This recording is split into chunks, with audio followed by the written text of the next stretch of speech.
The Old School is brought to you by Ahart Solutions, which provides school surveys and applied research. More information at ahartsolutions.com.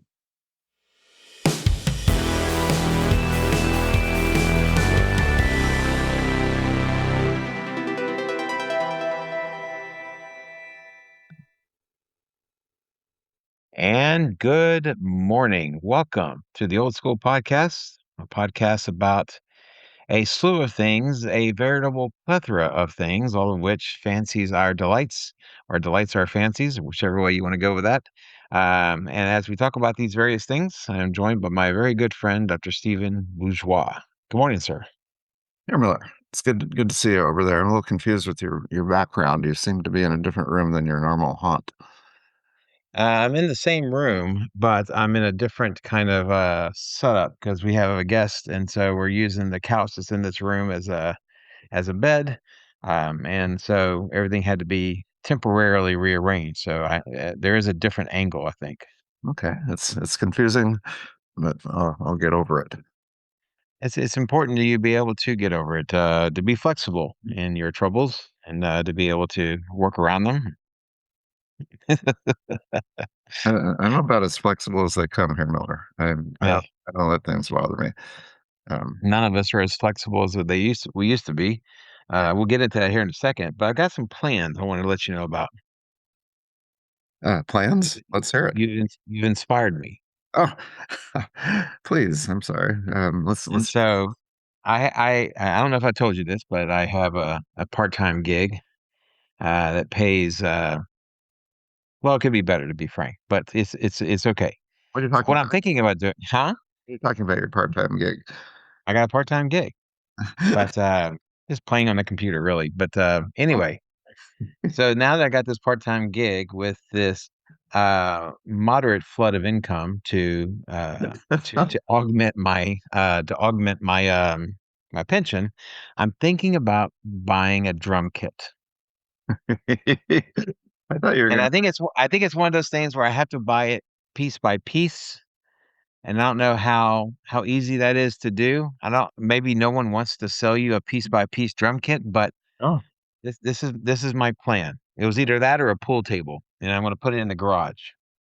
oh my gosh! It sounds like a midlife crisis.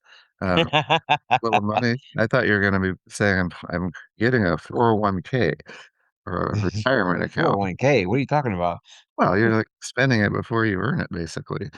Well, what I'm hoping is that if I could do it piecemeal, Yeah. then it won't hurt as much, and I won't get as much blowback from the woman that lives in my house for free. And then, perhaps, you know, we might be able to pull this off. Now, the problem is where it's going to be located because the garage is really the only free space to occupy. Okay. I like the way this is going, reclaiming land. So how are you going to do it? Like I said, piece by piece. I have a particular drum kit in mind, and it's just a question of how to buy the different pieces to build it. Um, of course, I think you have to start with the snare drum, but to go, kind of build off of that, and then kind of take it from there. I'm going to get So, me a nice drummer's seat. Although drummer's seats are notoriously bad for posture and for back support, so maybe I need something special. But I don't know. I mean, surely Art Blakey in his later years wasn't just sitting on a stool. Certainly, he had something that was a little bit more supportive, wouldn't you think? I think if you're gigging and you continue gigging, you never stop gigging. You can sit wherever you're used to sitting. But I would think that you're going to try to replicate every last detail, every detail of the drummer that you prefer, Charlie Watts. Are you trying to create or recreate his set? So he had a 1957 round badge kit with like a natural maple finish. He had a rack tommy, and a floor tommy, and a bass drum. And so if I could do that, if I can do a Gretsch drum kit, you know, because it wasn't just Charlie Watts that played a Gretsch. I mean, Art Blakey played a Gretsch, Max Roach played a Gretsch. I mean, that was the preferred drum kit, and he talked about it in interviews saying that one of the reasons why he gravitated towards Gretsch was because all the guys he listened to growing up played it, and he was primarily a jazz fan. And so there's something about that because I'm never going to be a Buddy Rich, so I don't need the sundry that goes along with like a basic kit, Oh, not at all. and I also don't need to to play that kind of drums. I'm just looking to, as they say in the drum world, to be in the pocket, to set a groove. That's kind of like what I how I see myself. So Wow. So we'll Charlie see. Watts had a jazz setup Correct. in the most famous rock and roll band and most successful, that we've ever encountered. Exactly. Wow. The greatest show on earth. Yeah. The hell with Barnum and Bailey talking about the Rolling Stones. Wow.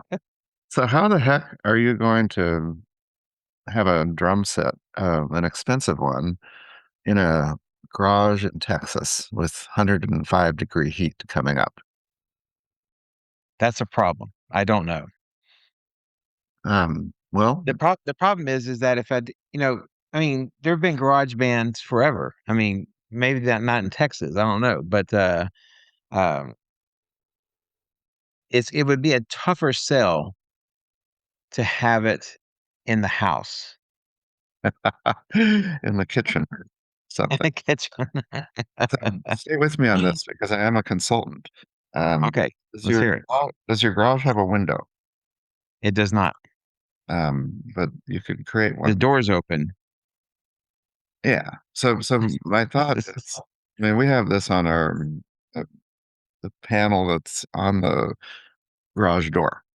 um, The previous owner put insulation, which makes a huge difference for how hot or cold it stays. Um, but you could insulate that place. You could ideally knock out a window and put in a air conditioning unit, and it would be comfortable. But I'm concerned about everything getting too hot, not just being uncomfortable playing, but I mean, this is an instrument. It's not a piece of furniture you're putting out there, a very right. expensive one. Um, but I think that you could moderate the Texas temperature with a few steps. You wouldn't have to necessarily have an air conditioning unit, but you could do a lot to kind of cool it down, warm it up. Wouldn't you need to insulate the entire room, not just the doors? I think so. I think you turn it into a bigger project to house your drum set. Yeah. Right. Um, but it would be worth it because then you could actually play in there at all hours. And but is your vision to like play Rolling Stones music in your headsets and then just be drumming along with them, or what's your goal? Well, my goal, first of all, is to build on my rather limited skills first and foremost. But like I said, I'm not here to set any speed records with the left hand or anything, the push pull technique that Buddy Rich did or anything like that. I'm just looking to maybe shoot a little higher than Ringo Starr, but I mean the idea Oh would my be God! to You take a shot across the bow. You remember what Mike Tyson said? How dare they challenge me with their primitive skills? They're as good as dead. That's what he said. And you're coming up and attacking Ringo Starr of all drummers for no reason.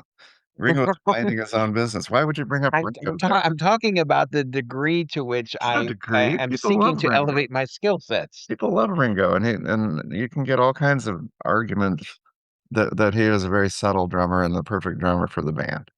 He is the perfect drummer for that band. All I'm saying is that I'm hoping for a skill set above Ringo Starr. If he is as great as you say he is, Yes, he I would is. think that that's a rather admirable goal. It is at however the hell old you are, and you're going to take on Ringo in a battle of the bands. You know what Keith Moon said when before he was in the Who? Yes? Yes.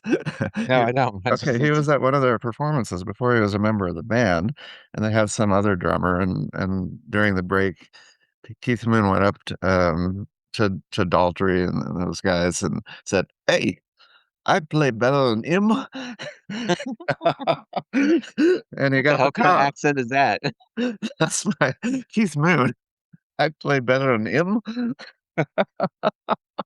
Was he from the Philippines? I don't understand. What's that accent?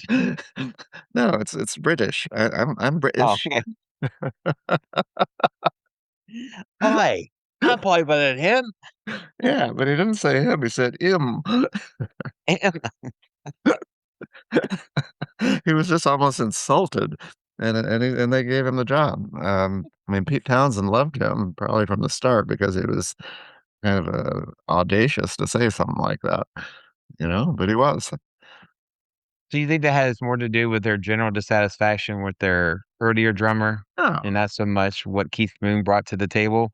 no, he brought all kinds of things to the table, and he painted a picture. He was unique to that band. I mean, I guess that's the lesson here. You couldn't have had another drummer for the Stones either. They all seemed to fit naturally. Right now, they have Steve Jordan, who Charlie Oh, Watts, and I don't know if it was on his deathbed, but he said something to the effect when he was starting to kind of fade. He talked about Steve Jordan being the guy who should replace him. And Steve Jordan, he's a little bit like Niles Rodgers. I mean, he has a heavier thump to his playing. yeah. And it's not quite as finesse, and it's not because of a lack of skill. He just doesn't play that way. But someone told me one time that the Gonzo character on the Muppet Show was based on Keith Moon. Yeah, okay. Yeah, it was a little bit wild, throwing Yeah. sticks and break a guitar, a lot of breaking things. But he was big at throwing his sticks around. So while I try to figure out ways of getting more stuff in my house, Yeah, you have completely changed houses.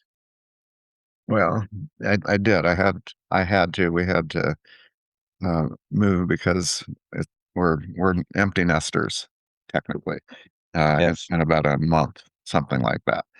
And so we didn't need this huge house. And we're very, very excited about the new one. And you've seen it. It's just what, Great. yeah, it's just what you know, it has enough that we can have a guest room, Yeah. kind of a TV room, whatever you want to call it. I have an office in the front with a piano in it. So it's my music studio and AR solutions. And we have a very nice outdoor space with basically two covered um, spaces, connected. And so it's a Right. pretty big idea of putting up some mosquito nets and watching sports out there and grilling. So everything is where it needs to be. Nothing, we'll use every room in the house every day. Your house is the perfect house. Your new house is the perfect house for first time buyers and empty nesters. There's Mm, just enough room for everything you need.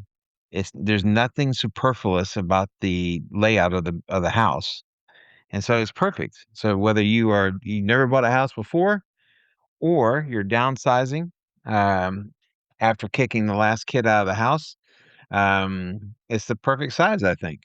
we could be there, and I mean, I think when our ship comes in and we want to buy something really big, it'll be because there's no question that we can afford it, and this is what we have to do. But I'm quite comfortable here, and it's in the middle of a neighborhood.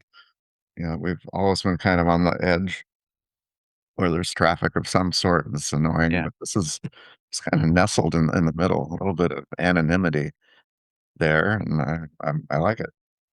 I would say if your ship came in, I would not buy a bigger house, but I would buy the same size house somewhere more interesting, or perhaps a little bit different than what you're used to here in Texas. So That's you buy you got the house that you have now, and then your ship comes in, and then you buy a similar size house, say in the Black Forest. I want a hut or a cottage. A cottage is a nice word Yeah, because that's nice. you know, It's very British. yeah, but it implies there's a lot behind the name. It's not a tiny house. It's a place that you don't necessarily live in, 12 months of the year. It sounds like you would become a member of the landed gentry Yes. if Uh, you had a cottage. I think a cottage in the Black forest would be really nice. Yeah. So you And don't go crazy when your ship comes in. You don't want to be irresponsible. no, no, Want to leave you want to leave some money for your kids, your podcast co-host, something like that. But wait, the idea slip is that in. No, I'm not interested in happiness per se. I'm interested in my work, and that's a little different. I'm not sure your wife has the same priorities. Uh, you know me. I mean, it's not like I'm looking forward to vacations and sitting by the water. I want to keep working and building Yeah. things. But I did create I'm building a music studio in this room, and that'll be pretty fun because I'll have, recording quality performances of me playing improvisations, every day. Basically, they'll be posted on YouTube, and we'll link them on this podcast when it happens. Okay. But I still have concerns because unlike most reasonable 60-something-year-old men, Thank you. you chose to schlep over boxes and furniture and things like that on your own. What the hell are you doing? You must have had 50 boxes of books just by themselves, not to count the dishes and the other stuff that's around the house. Don't you know how this works? You grab some young kids, you feed them pizza and beer if they're of age, and you tell them to move it. What are we doing? Well, we did hire movers, but it was a complex move because we have a storage unit. So we took stuff from our old house to storage. A lot of it had to stay there because we were living there. Now I moved to the new house, and somewhere in there, yes, we had the movers move from house to house or from house to storage. But you would have to hire movers like 3 times or 4 times to do what we did. And so in between, I took a lot of trips myself and just packed up things, particularly books, because that's one of my goals to set up the bookshelves. But they are heavy, and there's a lot of lifting involved. And then each of my sons and my daughter participated as well, helped out, for a day. And so I rented a moving truck 2 separate days to get the rest, and so it's all here now. But it was nearly 100 degrees both days that I did that, and you're right. Technically, I shouldn't pick up anything. I have a little health condition that's developed over the last couple of years, which says you shouldn't pick up anything, or you could have pretty bad side effects. Now, it is true that for a 60-something-year-old, you are in great shape, and as we have said before on this podcast, often confused with Brad Pitt. However, Yes. it's it seems that a man of your age and of This is the wisdom, age. You keep uh, saying 64. I'd rather just say it because people are wondering, oh, how old is he? I hey, just say it turned loud, 64. say it loud, say it proud. Yeah. 64. Yeah. I the problem was I didn't know your exact age, and so I knew it was in the early 60s. But anyway, a Well, man of 64 and the wisdom that you supposedly have. now you were being nicer a minute ago. I tell you what is nice. It is nice. You're talking about my background earlier. It is Yeah. nice to see the books back. Oh yeah. Yeah. I feel whole again. Have you ever been tempted to get one of those book pads? I don't know what they're called. The pads where you read books. Have you ever been tempted to buy it? Maybe not wholesale, change out all your books that you have, but to have it for like new readings or what have you, or is that never enter your mind? I do have a Kindle. I don't use it much because it's incredibly cheap. You can get the whole, works of Plato and Kant and Aristotle for about $3 or something. I mean, it's insane how quickly, and you can download them and upload them, whatever, and read them.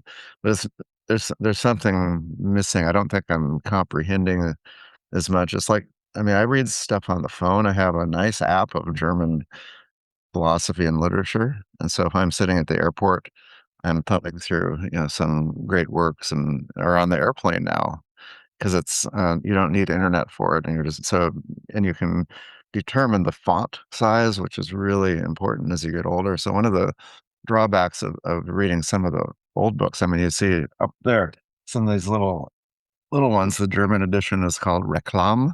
They're meant to be small, literally Right. small versions, but very small print. So that's an advantage of the electronics. But but no, I don't make it what I do. There's something missing, and I imagine you wouldn't get one of those contraptions either. I wouldn't, and I find it a very unpleasant experience to read stuff on screens. Hmm. And because my part-time gig involves being on the screen a lot, because my job as a teacher depended on me when I wasn't in front of a class, being in front of a screen, doing various things. I find that I want all my time beyond that to be off a screen because I don't know. I don't. I certainly don't like watching anything on my phone. I mean, talking about small print. I mean, if I tried to enlarge the print, I would get like one word, and then I'd have to scroll down. Right. So it's reading on a phone makes no sense to me. Hmm. And so I could see though going towards the larger print books. Right. But the problem with that is that then the books get bigger, thicker, heavier. Have you considered going to large print in lieu of the kind of the small Reclam books? I don't know if they have those in large print, but No, but yeah, I've looked at some large print, and if they have it, I'm glad to try it out. It's definitely easier, but I mean, reading up close is not a problem I have. I can actually read with my own eyes. I don't even need reading glasses. My problem is okay. distances. So as long as it's well lit. But there's something, it's just your method of reading, and I don't know if you do this, but I turn back pages, I beat up my books, I write in the margins, I underline now in pencil, and Mhm. and it helps me, it's not like I'm gonna come back and say, "Ooh, I underlined this. That must be really important." It's just by doing it, it solidifies because it means I'm thinking about it at that moment. Then I might write a note and then come back, but I think reading needs to be active. If I don't trust people if I get a clean copy of a book that they have maybe read and say, "Well, what did you do with this thing? Did you really read it?" You know? When I was teaching, I can't tell you how many times I would hear from a kid, "I read the chapter, but I didn't get any of it." Yeah. And almost invariably, you could figure out that what they did was not read it, but they skimmed it Mhm. because that's how they read stuff on their phone. That's how they read stuff on their computers or what have you. They just Yeah. skim stuff. And so I'm glad that you mentioned the term active reading because the idea that if you're not thinking about what you're reading, if you're not asking yourself questions as you're reading, why the hell are you reading? And so the idea is that after each paragraph, or if it's particularly dense, maybe after each sentence, try to figure out and understand exactly what it means. And, you know, I once heard a minister one time to say that, that a Christian without writing in their Bible, uh, it's the same thing. What are you reading? And what have you done with your reading of this book? And so it's the same thing, I think, with that any kind of book. Um, that you have to kinda interact with the reading process, and that includes interacting with the book itself. Does that then preclude the value of books on a Kindle or books on your phone? Um, you can underline with those. Okay. Um, I I mean, don't know, so I'm asking. So yeah, I have no experience with a Kindle. you can do that. You can type notes. You can underline. It's just like reading a PDF. You can highlight a PDF if you're reading it digitally, Mhm. and you can write margin notes. But it's really difficult to find places, to go back to as you're having to scroll. Or, I mean, in a physical book, you do have that advantage that you can just page to it and you found it. Mm, Um, so it's just a more intimate experience, and there's the residue of I mean, the smell of the book. I mean, some of the books I have not been opened in 30 years, but they've been opened, and yeah. then you have writing in them, and then you take the smell, and you're smelling time pass, and to me, it's a good smell. I like the idea of something showing where. The example, uh it would be similar in music. You have a record, and you can hear the residue of each playing. It gets a little less perfect, but more meaningful because those little jumps on the record are triggering your memory. So years ago, you and I talked to some of your students about their experience with textbooks on computers and digital textbooks and things of that nature. And one of the things that you found out in your research, or one of the reasons that those kids who preferred a tactile physical book gave you, was that online it was hard to measure progress. That as you read a book, then the physically going through the pages is a surely a subtle indicator of what you're doing, how you're doing. It may be an indicator as to how the book is progressing if you keep progressing through it. Um, is there something lost with that if you are reading a book? What do you think that means? The idea that someone feels that they're missing something because they can't see that progress being made. Well, a lot of this has been overcome by the technology. I mean, now with a Kindle, it really can tell your speed of reading it, and so it'll show you you're at 6 out of 18 hours. It'll show you the page 45 out of 200. So it really keeps track of that. So it's solved that problem. And then there's even like a bar often, just like when you're completing a survey, saying 15% finished. So it does that for you.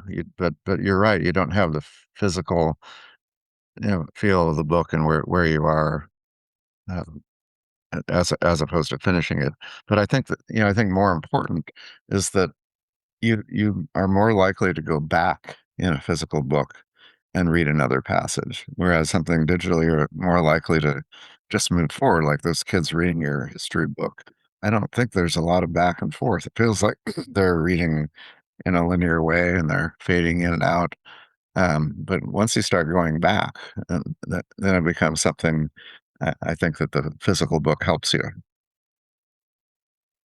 I struggle with this because I think as long as there's books, no matter in what format they're in, and as long as they're being read, it doesn't matter. Even if I'm not one to ever read a book digitally. And so, is there an argument that can be made that says that there is nothing wrong if we have less and less books in physical print as opposed to online or in some other sort of contraption, technological or otherwise? It's a hard question. I mean, the same thing applies to music. It's all digitized. So Right. there is no CD anymore. They don't release a CD, they don't release a record. It's all digital, it's all in the ethernet, and floating around as data, and that's, I think, many books are that way. If you go to Amazon, you have, Kindle, you have paperback, maybe you have hardback, maybe you have audio, and so a lot of books are audio, maybe audio only, because Mhm. people are less willing to read. But from what I've seen with my own book and our book that we wrote together, is that people are still buying paper. Right. They're still doing it, thank goodness. So, but I think in time, it might go away, which is a terrible thing. It's a huge loss. We talked earlier about the idea of records and how music is consumed, produced, and handed out, as it were, and sold. I remember Mick Jagger one time in an interview saying that, you know, this romanticism about the vinyl. When you talk about a full-fledged album, Yeah, it only had like a 20, 30-year lifespan, and then it went away because before the 33 and the third album, all you had was 45s, and then before that you had 78s. yeah. And so the notion of an album, the way we think of albums, is a fairly new invention Mhm. and a very brief one. And so could you put books in the same category that but, records are coming back. Is it a thing where we just need to have a renewed interest in physical books before it kind of gets re-cemented again? Well, I know that over the past month, I can't tell you how many books and boxes of books I've moved. I mean, it could have been half of the stuff that was packed in that storage. I didn't realize how much was there. And now I'm in the process of sending books back. I'm not getting rid of them. I can't do it.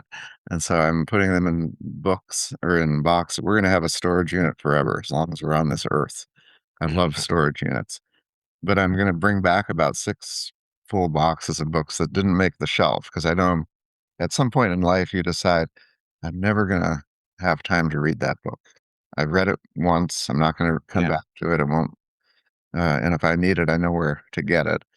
So moving them back. So that could be an argument that they do take up a lot of space if you keep them. But But it's a space though that creates an ambiance. It mhm, creates a feeling of wanting to work or wanting to read. If mhm, you create this atmosphere that creates this coziness that allows you to work more easily, to read more easily. yeah, absolutely. And I mean, if you look behind me, these are not just randomly placed books. These are all books that are incredibly important to me that I do read often and pick them up and um, many I've read multiple times. Or there are a few that I plan to read and need to read. Mhm.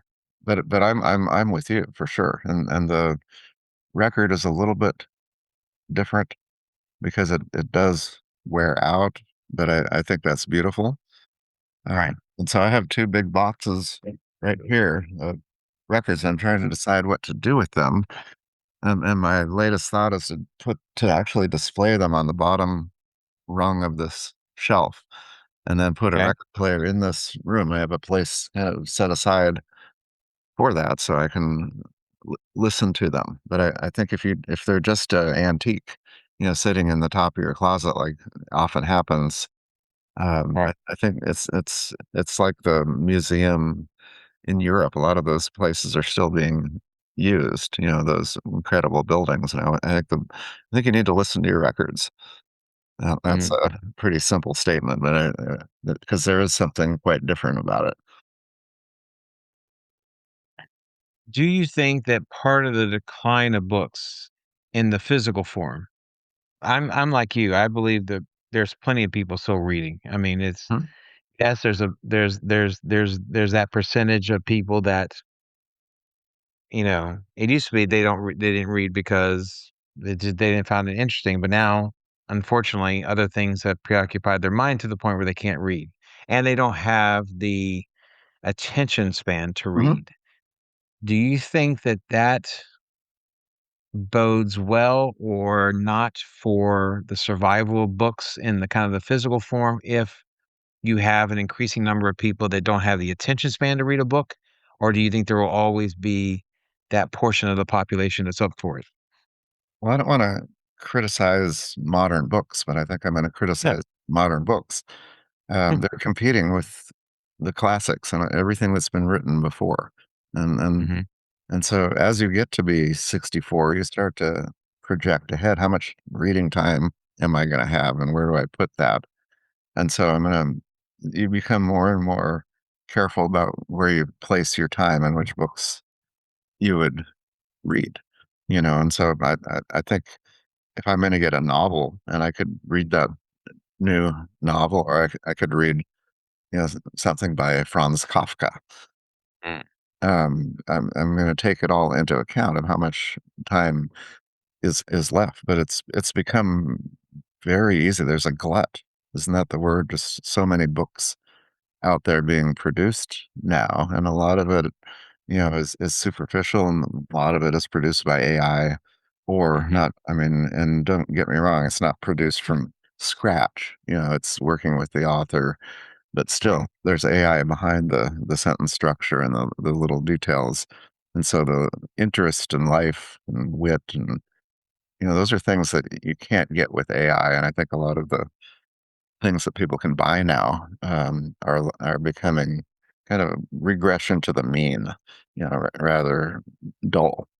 And Mhm. so the question then would be, well, do I have time to read something that's dull, that's not giving me some type of insight and unexpected pleasure? My wife my wife my wife, she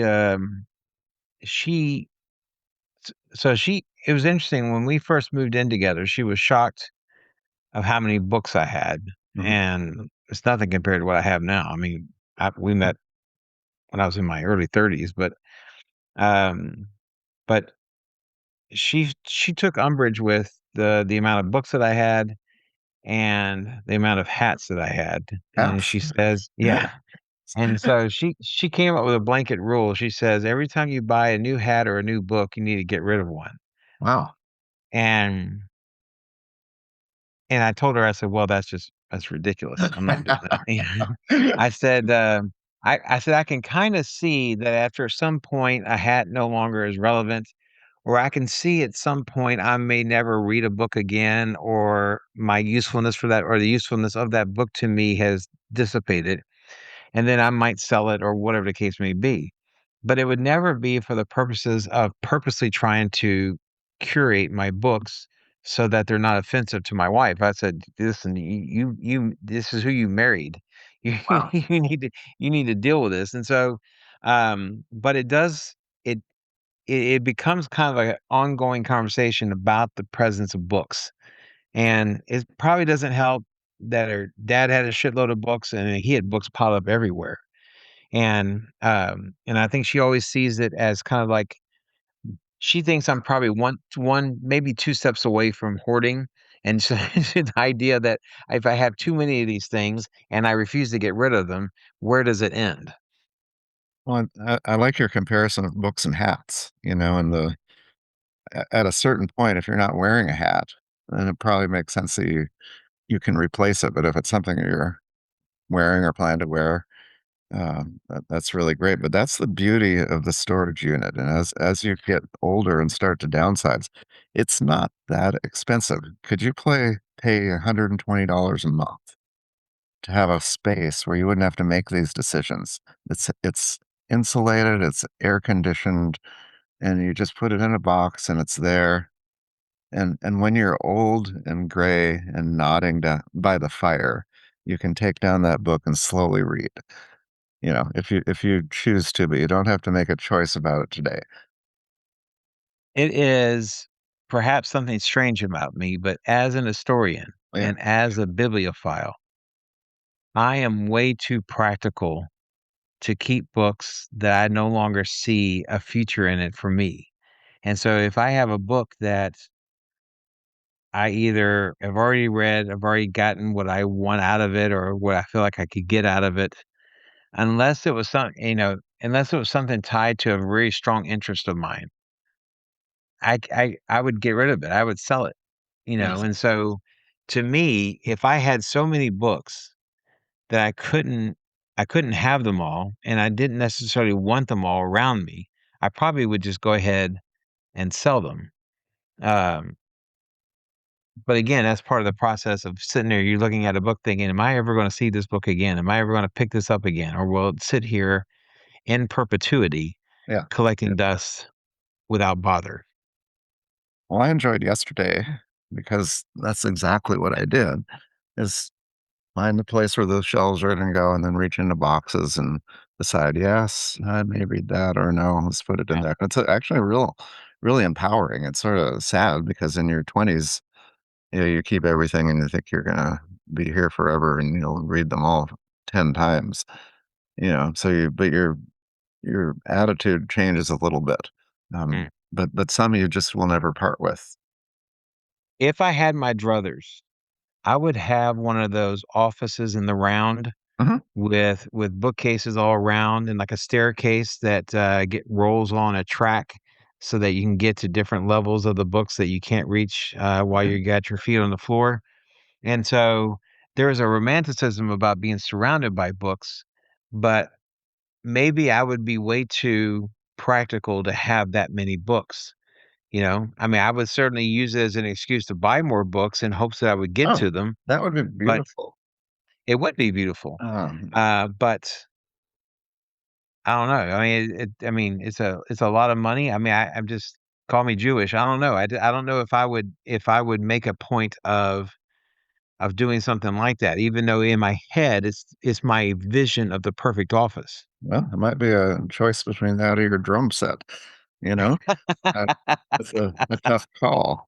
Um, I have a shelf, it's not shown here, of books that are highly personal and some that are written by family members. My Oh, sister's an author, and so her books are in this shelf. I have, some of people I know, some of our books or our book that we wrote and journal articles, so things that I have a connection to personally, and so that deserves a shelf, and I kinda like that idea, expanding that one a little bit.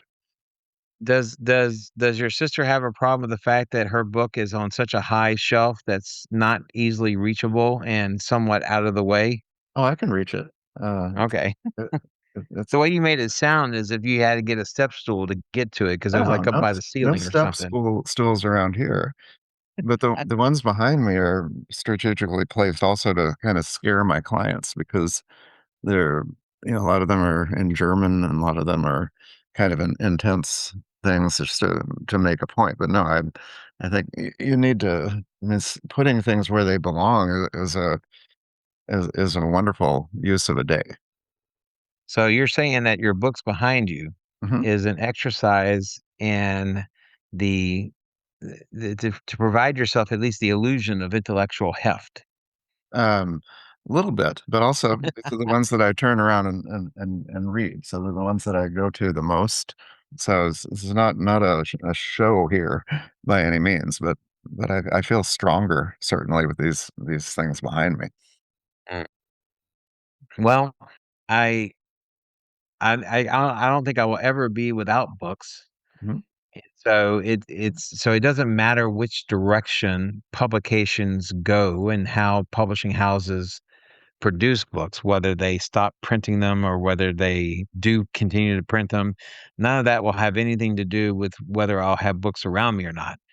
But I sometimes do get a bit melancholy when I think about and when I see a kid by themselves and they don't have a phone in their hand, but rather they have a book. And I think to myself, is it possible that we're turning a corner back to an appreciation of books? And part of my answer is, well, no, it's just this one kid who probably doesn't have that many friends or something.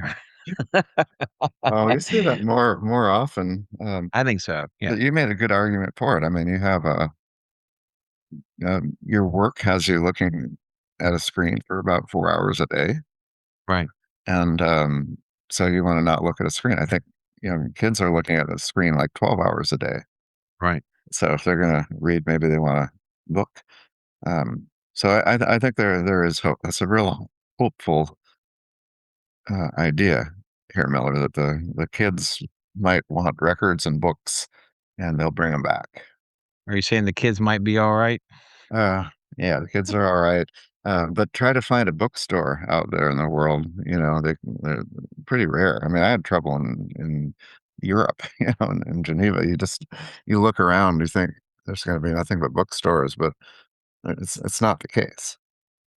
I've never had trouble finding a bookstore in Europe. Well, I just didn't You're look saying the this right is way. a Swiss you're saying this is a Swiss thing? No, it was a me thing. I was in probably the wrong part of town or something. This is but the I guess the point is that here in the United States, you have half-price books, and then you have Barnes& and Noble, who survived and beat out Borders or bought Borders, but that's it. And then so the small bookshop, unless you're in some New England town or something, you don't see them. And, Right. of course, we're talking about the Amazon effect, and I'm contributing. I don't know how many books you buy from Amazon, but I sure do. Well, I certainly do, I have bought them. But I also enjoy, going to, um I also enjoy going to, bookstores, usually, like, used bookstores or, like, the more common ones nowadays. Yeah. Down here in Texas, we have half-price books. I don't know how prevalent they are around the country, but or, so it's either half-price books or some sort of equivalent thereof, and, um,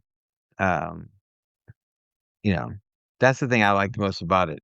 We had a one of the other things I love going to are like book towns. We used to have one not far from here, that was the hometown of Larry McMurtry, and McMurtry had like he basically what he did was is downtown of this town. God bless, I can't remember. I can't believe I don't remember it off the top Oh, of my head. But I know the name of that. Don't look what it up. is it? No, no, don't. Archer City. Archer City. That's it. Yeah. Yeah.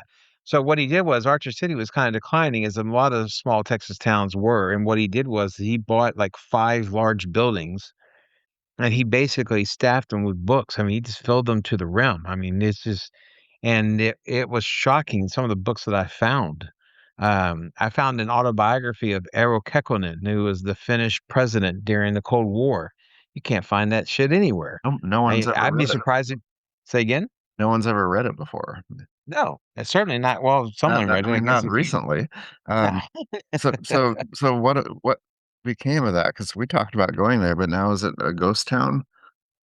Well, no, I think when McMurtry died, I think his family kept the business going as long as they could, but for whatever reason, I think they felt that they had to kind of condense it down to one or two. So I think the bookstore is still there, but I think it may only occupy one or two buildings. And so, maybe still worth a trip up there, but, um, you know, I do worry about the image of that you can, the idea that books have been consigned to faraway places in the middle of the nowhere. That's a tourist attraction if you just your tastes happen to run that way. It's getting sad again. Let's go back to the little, the high school kid with the book in hand. Well, I mean, I think because we are naturally contrarians and we naturally try to push against, the prevailing wisdom and thought and ideas, I think we've set ourselves up to always be a little bit melancholy, but maybe everything is not as bad as we think it is. That's what one of the kids said in our interviews, if you recall, when we did that study that we never published. We Yeah. talked about, technology and computers and reading, and one kid said, it's okay. Everything's going to be okay. We're going to, that's what he said. Everything's going to be okay. Don't worry, Mr. Miller. It's going to be okay. That was sort of My, comforting and really funny coming from a 17-year-old. God bless him.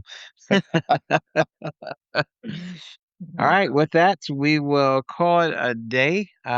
We may have another state episode coming up here pretty soon. The state of Washington, and a good friend of ours, joining us on the podcast. That could be the next couple of weeks. But until then, first of all, thank you for listening. I appreciate it very much. We both appreciate it very much. Yeah. And, I shall say adieu, Herr Dr. Bourgeois. Auf Wiedersehen, Herr Miller.